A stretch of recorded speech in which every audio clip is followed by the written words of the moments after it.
Back with more of the Tampa Bay Buccaneers today. Welcome back to the series, everybody. Episode 34 coming your way in the 2023 season. We have the Bucs out to a 2-1 start. And overall, I think this is a really good team.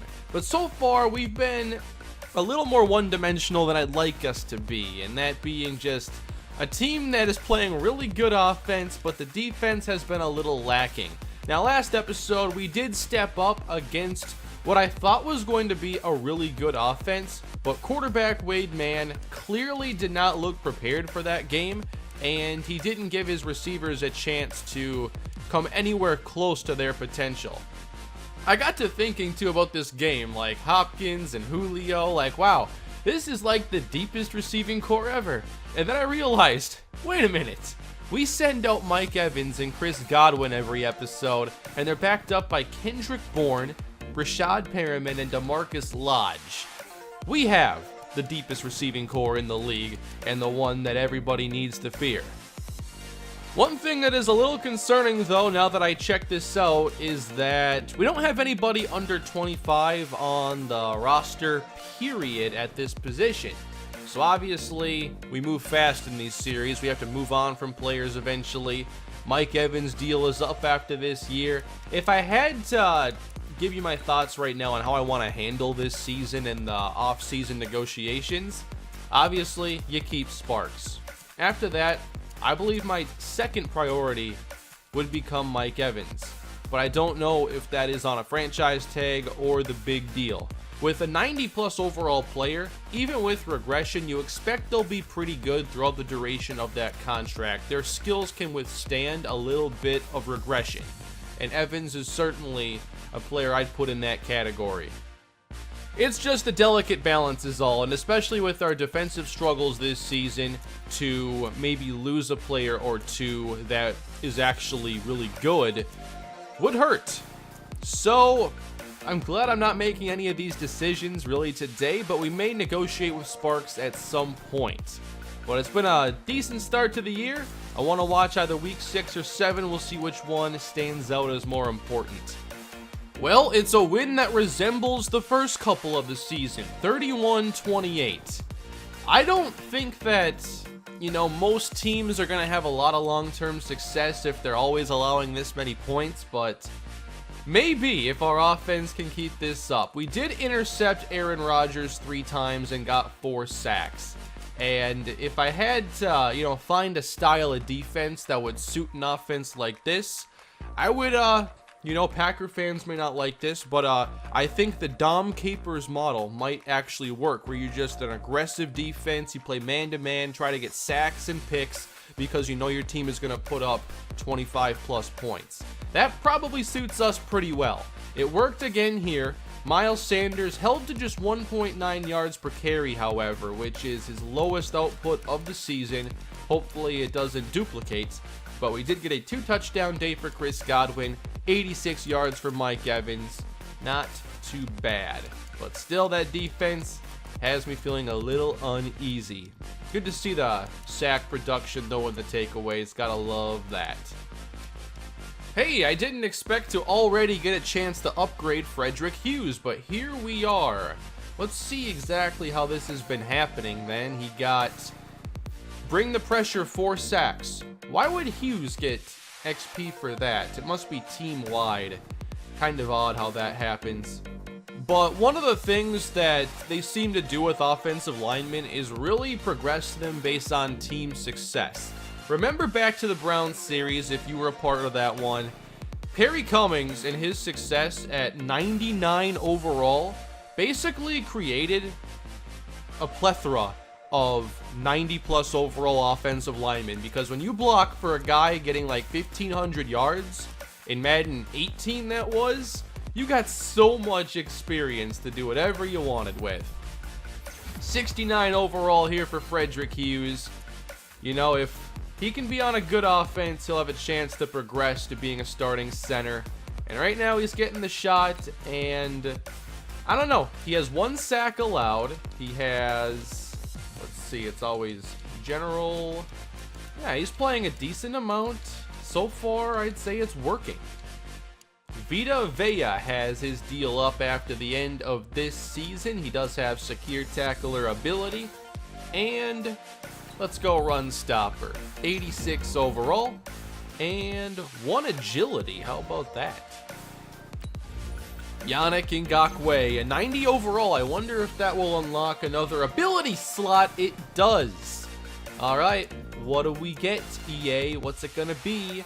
Edge threat. All right, that might be a big deal. Although you can count on regression ruining that after this season. Could his replacement already be on the roster if he doesn't stick around? Tremaine Sullivan, 80 overall. Probably not going to upgrade a whole lot more though, and he's wanting a 3-year contract right now. His deal's also going to be up.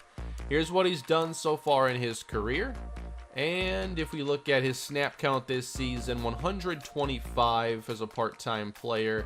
So 125, that would probably be about 25% of the snaps to this point. And in those snaps, he doesn't have much production yet. Here we go, Leonard Merritt. We're going run stopper again. I just feel that's one of those things that you have to do in a mode where you sim a lot. But I love the blend of things in this series. I feel that it keeps it the most well-rounded that I've done, because I have to prioritize certain ratings because we are watching games and we watch every playoff game, which means you can't just play 78 speed safeties that have high overall and that kind of thing, because they'll get destroyed when you're actually watching a game. But at the same time, you have to prioritize overall for the games you're not watching. So it's an interesting balance there.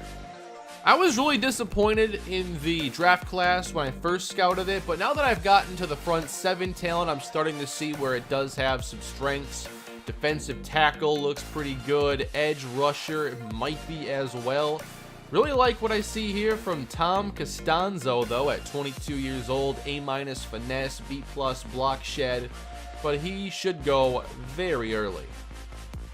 Keep in mind, we don't have a first-round pick, so I'd have to find a way to move up, which I'm also, totally up for, packaging the 2s and a 3 even to get up to the first round. We'll have to see. That's another win, and the defense only allowed 14 points and 252 yards, so we can win a game like this against Nick Mullins, starting quarterback of the Detroit Lions. Tyrus Sparks, though. Odd to see him have struggles like this, 16 of 31 passing and sacked 5 times. That is not what we're used to seeing at all. Miles Sanders, 3.5 yards a carry, 66 yards, but how about Angel Copeland? At 4.3, he found the end zone as well. Love seeing Copeland get his production here, and then Mike Evans had a touchdown. Brandon McManus, running back of the Lions, he had 20 yards rushing. And then a touchdown catch as well. They have Hakeem Butler. This is probably not a very good team, but they were able to give our offense some problems, and we gave up 5 sacks in this game. They credit 4 of them to different players, but not Frederick Hughes. So they got after our best lineman then, and they did so with Trey Flowers. That's understandable. Deshaun Hand, Taki, Roosevelt Ecker, oh man, and a pick. Well, that's what I get for not drafting him. We have a weekly award, by the way, and I'm assuming that lines up with our breakout player opportunity. I have no clue who this could be, but let's check out anyway. Miles Sanders again? No way. No way. Miles Sanders could get up to superstar development twice in the beginning of the season? Well, we know what game we're watching today as we return players from injury, thankfully. We're going to be taking on the 4-1 Texans. This should be fun. By the way, Devin White ended up being player of the week. 2 sacks, 10 tackles. So Miles Sanders has a real chance to get that second upgrade. That can happen. I can't believe it. That is a very interesting top 3. Catching man zone. Playmaker Dominic Peel from Alabama. At the top of the draft, corner doesn't look fantastic. These top threes don't really show that these players are going to be great early contributors. This might be a low-rated class because Tay Aldridge does not have a good top three. This is not a good first-round top three, yet his value matches his projection. So that tells me that maybe a first-round pick in this class is maybe not as valuable as some others. Just checking out these other players then. I'm even scouting if they don't have a great top three to begin because I'm trying to gauge the strength of this overall class. And it doesn't look great where we have the biggest needs. It's time to upgrade Devin White. Pass coverage archetype, 88 overall. We get that zone coverage boost. His zone is only 84, so it could get a little bit better. I do wish that Madden did a better job of making sure players got intangible upgrades along the way. Like Devin White, number 7 inside linebacker, 79 awareness. You'd think it'd be higher. Gonna be a big day today. We need Miles Sanders to get 3 touchdowns or 150 yards. I think that, it's a long shot for it to work, but he's ran so well in the games we've watched. He can do it. Backup quarterback William Lindsley gets an upgrade, by the way. Field general today. And awareness and short accuracy. So the 22-year-old is now the 62nd ranked quarterback. He might have already been the 62nd ranked quarterback. But, he doesn't need much XP to develop. We're going to stick with him. So Clark is back. Sean Murphy Bunting is back. That's great news for us. But what are we up against? By the way, no injuries. Different luck compared to last season. How about for Houston? Well, they have 5, including Jadeveon Clowney, DJ Reader, and Austin Eckler. So they're missing some key players, and they don't have DeAndre Hopkins anymore, but they're still a 4-1 team. So what do they have in Houston these days? Looks like Miles Jack is now their top-rated active player, followed by Deshaun Watson, Benardrick McKinney, Will Fuller, Cam Smiley. And who's going to play running back today with both Coleman and Eckler out? That will be Matt Campbell from East Carolina University. All right. Little Jordan Humphrey, too. We didn't sign him, and now he gets a chance to play with Houston. We'll see him, of course. Austin Seferian-Jenkins, former Tampa Bay Buccaneer. I'm a bit surprised this is a 4-1 team, but maybe when we get on the field, we'll see exactly how they've made this happen. 2 of the top teams in the NFL clash today.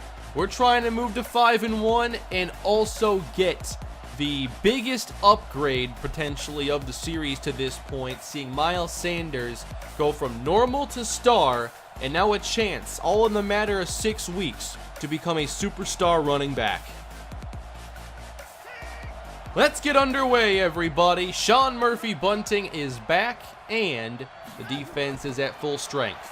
Here is Deshaun Watson dumping it off on 1st and 10, and the catch is made by Campbell, their 3rd-string running back, who is now starting. And now 2nd and 3 against the blitz. Let's go, make the tackle now.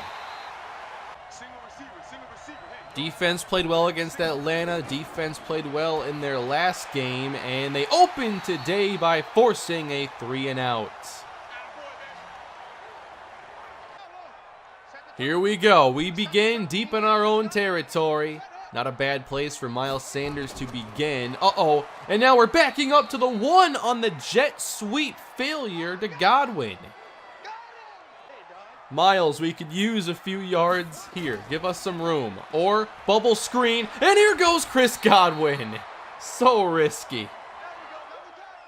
Ball at our own 12-yard line now. Evans in motion. And here is Sparks for Howard. And the chains will move.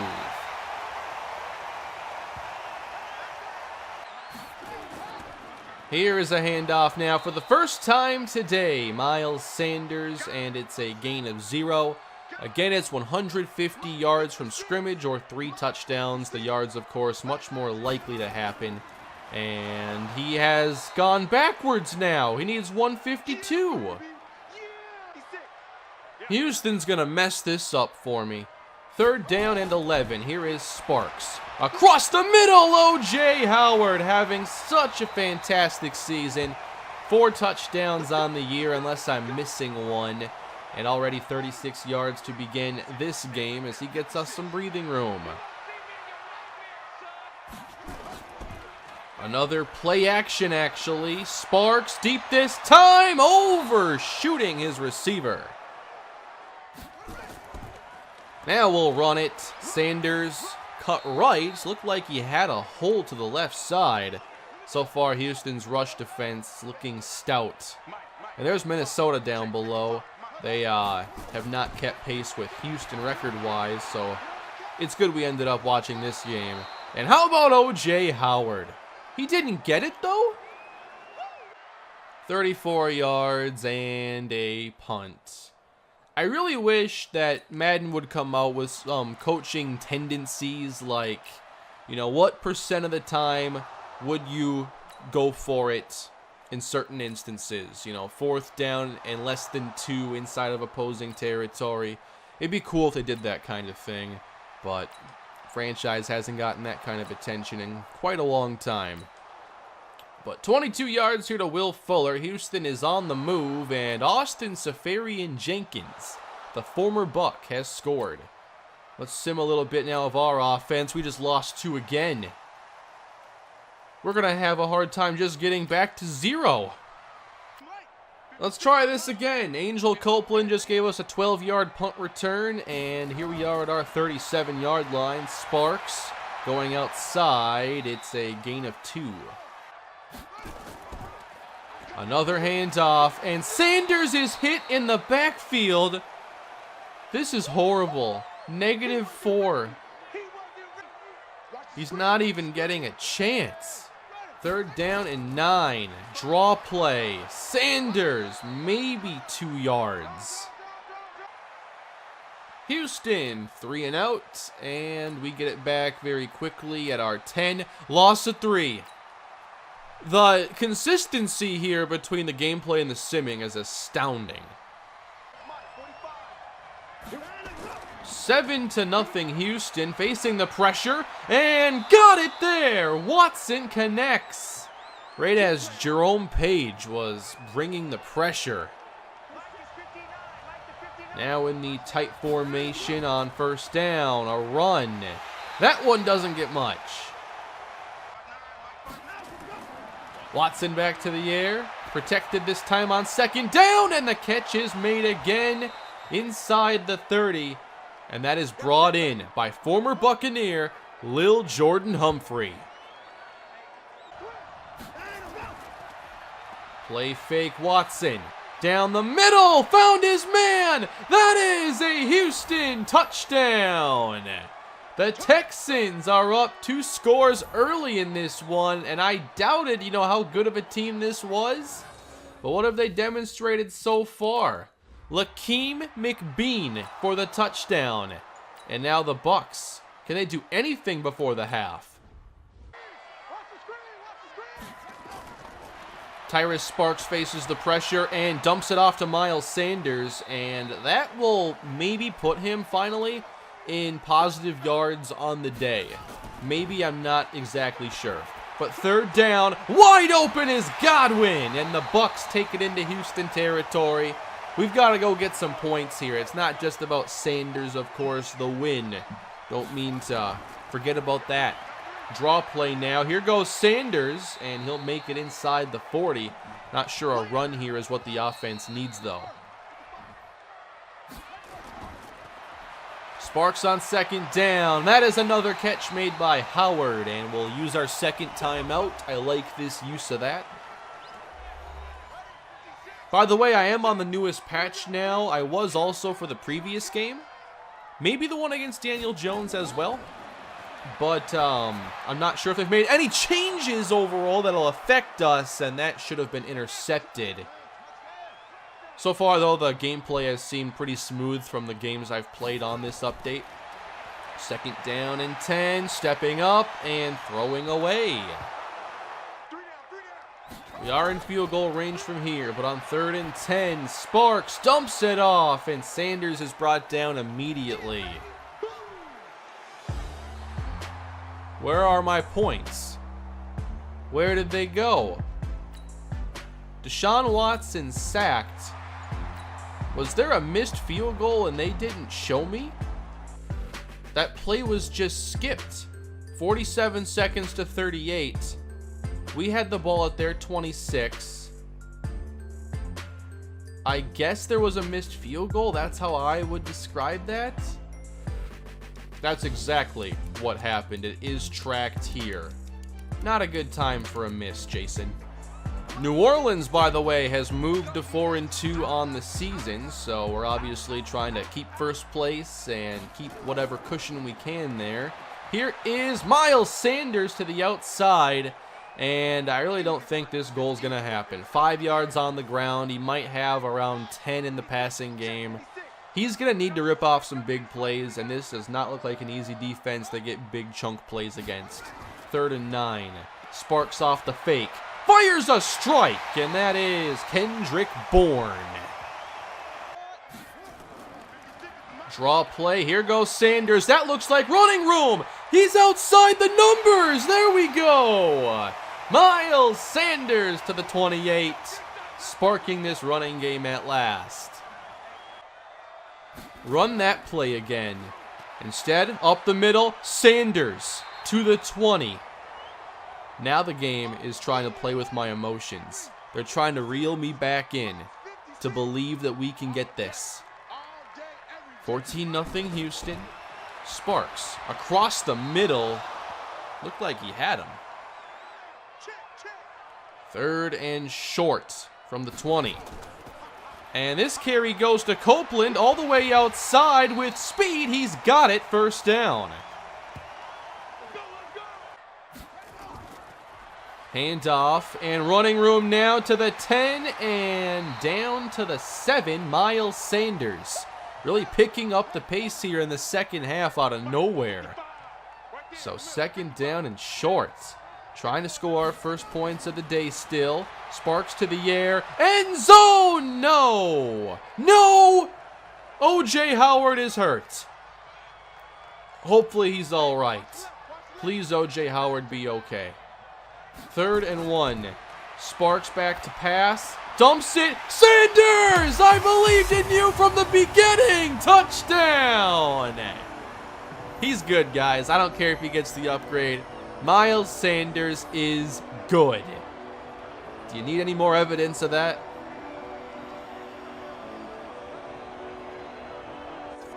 A 7-point lead now for Houston as J.J. Watt sacks his former teammate and Lil Jordan Humphrey. Why'd you do that? Houston in Tampa territory. Toss outside to Matt Campbell. And what a play! Okay, you got my attention on that one. Number 20. Trying to remember who number 20 is exactly. I'll have to look. Uh-oh, we bring the pressure. And the hit on Watson will not prevent him from completing this pass. Let's go, boys. Bring it up. Play fake once more. Watson buying time. He's got it. Now he's got to do something. He throws it away. Ngakwe in the backfield. Matt Campbell brought down for a loss. But it looks like they're in a good spot to at least get something out of this drive. So 3rd and 12. Can we get the pass rush? A sack could change this. Watson protected and finds Lakeem McBean at the 12. 1st down. To the air from the empty set. Watson on target at the 5. Will Tate is there on the stop. He's number 20. I like that run stop he had earlier. That was a tough play against the lineman pulling outside. 25 seconds to go now in the quarter. Oh, they throw it. Oh, my! It's a fumble! No way! It shouldn't be, but that is a fumble for Lakeem McBean. One more time. They do not go up 2 scores, and they keep the running game more of a factor for us, only being down by 7. here it is again. Madden rules things as a catch a little too soon, but there it is. Sean Murphy bunting, welcome back, and we've got this. Now, let's check on Sanders. 48 rushing yards with 14 receiving yards, so he's got a long way to go. Right now, Miles Sanders needs 88 yards to get to his goal. We're 99 yards from the opposing end zone, and the handoff goes to Sanders for 1. I'm not sure that actually counted, though, because his yard total didn't even rise. So we got a little more space, but it won't count as an official yard. But the fourth quarter is now underway. We've got to get out of our end zone. Sanders, he lost 1. I'm not even sure what the right call is here. 3rd and 11. Don't run the jet sweep. Handoff. Sanders grinds out 1 or 2. We got a punt. Not a great punt either. They got returned to the 34-yard line, so pressure on this defense, trying to stay only down by a single score, and another tackle for loss will help. Empty again for Deshaun Watson. In the flats, he found his man, but that's another loss. And from this spot, it's a 55-yard field goal try. So maybe we can prevent them from scoring again. And there is an X factor on the field. Just noticed that. Play fake. Watson found his X factor. That is Smiley, the tight end. First down. Watson back to the air, and now a nice catch by Will Fuller. We haven't seen him at all. Oh, Watson kept it. I love the play call. Not sure why he decided to run that between the tackles, though. 3rd and short for Houston. From their 12, or from our 12. Why aren't we playing the flats tighter? Toss left, looking for a lane. He's got it! Matt Campbell, touchdown! Nearly went out of bounds too early, but the 3rd string running back has a big play, and now we're in some trouble, down 2 scores. But if anybody can recover from this, I think it's our Tampa Bay Bucs. Gotta get 2 touchdowns. Where do we begin? From the 25-yard line, Sanders is motioning all the way out. I love that decision. And here's Sparks over the middle. It's Mike Evans, and they're trying to rip the ball out. That is only the first catch of the day for Mike Evans. We've ran 40 plays today, and we're going to lose yards. Miles Sanders is wrapped up by McKinney. Now we're going empty. Gotta pick up 6, and we're gonna do that, but the ball comes out, and Houston takes over. I really doubted the Houston Texans as a 4-1 team, but they have proved me wrong. I've been really surprised at how well their defense has played, though. Like, we're a legit top-end offense. I didn't see a game like this coming, and their kicker just ran for 5 yards. I'm trying to ignore that. 28-7. Well, it's a 21-point game. I have put some backups on the field now, including William Lindsley. We'll get to see him for the first time this year. Given we've only seen him throw the ball a handful of times, I want to get as many reps as possible to actually see, like, if he's long-term quarterback 2 viable. Ooh, that one's almost picked. Miles Sanders is out there, though, instead of Copeland, just in case he were to rip off a big play or something and make it interesting. But here's a good throw from Lindsley, and that is Dawson Knox. Lindsley over the middle. That's another reception. Knox inside the 35. O.J. Howard, by the way, hurt earlier in this game on a hit in the end zone. He never returned, not to my knowledge. So, could see a lot more of Leggett and Knox moving forward. Down to 30 seconds. Lindsley The protection is breaking down, and he is sacked with a flag.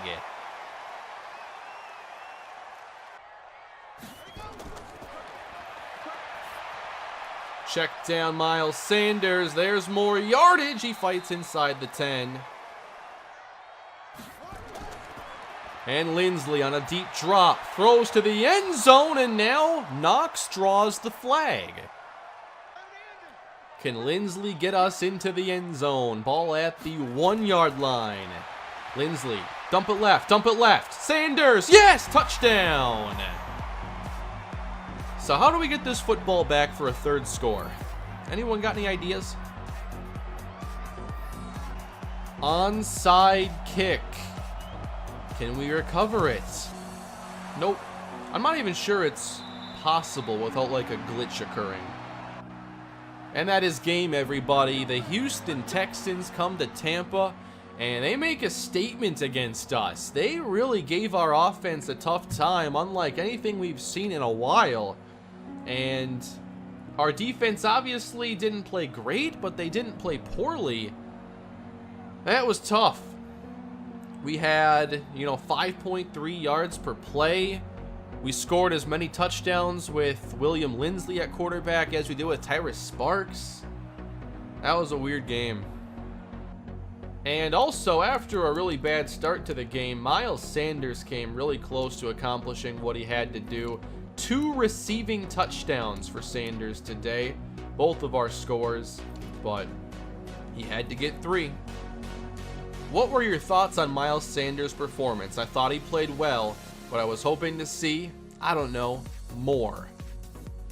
We failed. So close. And now we have frustration from Mike Evans. We do not need this right now. Coach, it's been quiet for me out there on the field. Well, I feel like Mike Evans goes through this all the time. Not that he gets upset with the coaches, but like he goes through periods where he gets the ball like 15, 20 targets a game. And then for some reason, 2 catches, 19 yards. It doesn't make any sense. Of course, we're going to get Mike Evans involved. I'm sorry, Mike. Oh, plus 10 morale. And we have to get him 5+ touches or 100+ yards. My money's on both. OJ Howard has suffered a dislocated elbow, though, so we do lose one of our key players, and we're going to have to play the backups moving forward. And that's one of the things that's important about this injury situation to remember. Like, how do backups get development? They have to play. And in most cases, I'd say a lot of these backups in real life, they get a chance because of injury, not because, they were an early draft pick. If you think about it, teams only have a couple early draft picks each, but they have a bunch of late draft picks and a bunch of undrafted talents. So, when those guys get a chance, that's when they, because of injury, they get their opportunity, and sometimes they make the most out of it. I'm not mad at that whatsoever. 30-0, we have pitched a shutout against the Minnesota Vikings. They scored 3 points in their last game, and they had 138 yards of offense, everybody. Brendan Frey did not have a very good game. Tyrus Sparks, meanwhile, did. Did he find Mike Evans enough, though? Miles Sanders ran for 88 yards, 3.5 per carry. In the air, he got 5 catches, 60 yards. I told you, Mike, we'd get you the football a little bit more. Kendrick Bourne scored. Godwin did twice. Was hoping for a little bit more there from Evans, but that's okay. The 2 rookie tackles, they each gave up a sack in this game to Harrison Smith and Anthony Barr. Leonard Merritt got another sack. That's great. I was hoping to have a bigger game, but hey, we won, and at least you got the quarterback throwing in my direction again, right? I wonder then if there are different responses based on how much involved he got, because yeah, that was a game, 5 catches, 60 yards. That's, just an average, not even average for Mike Evans, but it's just a decent performance, nothing special. I think that's the correct response, and I wonder if he had like 150 and 2 touchdowns, if there would have been something different. But next episode, I'm not sure if we're watching week 8, but we're going to have a chance at an upgrade here for Vita Vea. So I will hold on to this until next episode and show it there. But the trade deadline is, of course, here in Week 8. We don't have a lot of injuries, and I was waiting, with Julian Culver to see if there was an injury we had to react to, like if we lost 2 players at one position and one was long-term. That hasn't been the case, thankfully. So I can probably just send him to New York for the best picks I can get then, in that case. But here's how injuries are looking around the league. Obviously, we're having much better luck than we did last season. And around the league, some teams have it not too bad. Overall, looks like the average is about 2 or 3 injuries per team. So it's kind of looking a little low right now, but I'm not going to touch it mid-season. A lot of injuries here for New Orleans. That'll, of course, happen to some teams.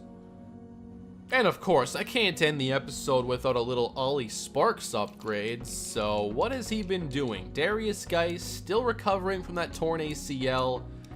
And it was a torn ACL, right? Yes. So 4 weeks still he's going to miss. Ollie Sparks is up to an 80. That's good. And he's put together 3.3 yards a carry.